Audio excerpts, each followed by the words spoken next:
Donald Trump has set his sights on decisive policies from day one. The US president's next decisions are not only about national security, but also about stopping leftist ideology. The US Agency for International Development, which financed such projects, is to be abolished. This means closing the money tap for Polish organizations as well. Millions of dollars were designated to flow to the media and NGOs supporting anti-Polish campaigns.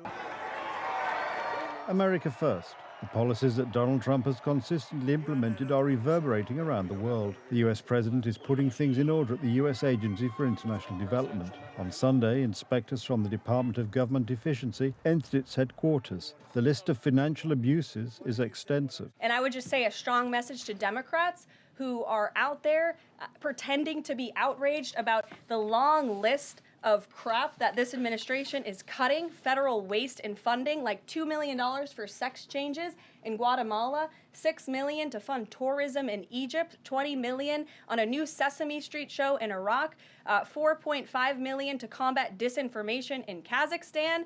I could go on, and I'm happy to provide this list to every single one of you. That's not all, however. The White House report indicates that US taxpayers also funded a transgender opera in Colombia and a transgender-themed comic book in Peru, among other projects.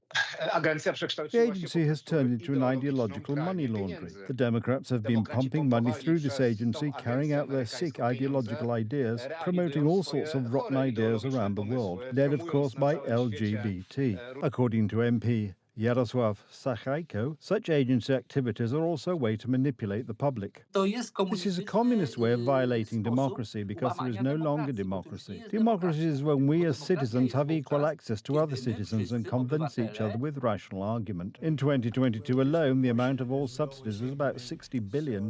By Donald Trump's decision, the money tap has been turned off for at least 90 days. The agency is also set to be shut down, which is the responsibility of Elon Musk, who heads the Department of Government Efficiency.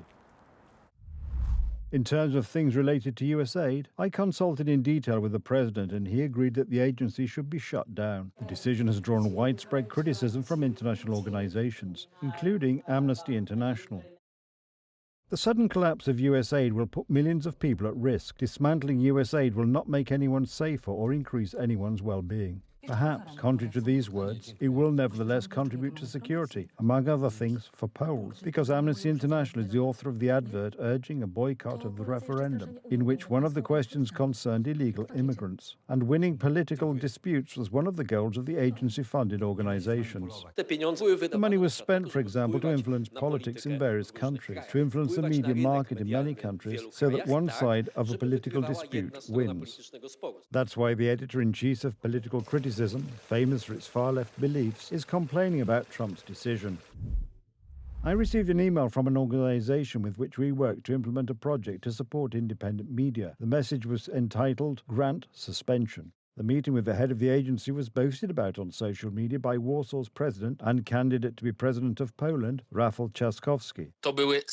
These were hundreds of millions of dollars. So what does this mean? It means that those who were theoretically in the opposition and complained that Law and Justice had more power, had much more power than Law and Justice. If one side of the public debate is supported, no matter from which foreign country, American, Brussels, German, this is something Poles should know about. The Polish budget for 2025 includes an additional 70 million zlotys for NGOs. Will the government throw a lifeline to organizations that were funded by USAID? The Minister for Civil Society, it turns out that there is such a person, is said to be looking into the possibilities.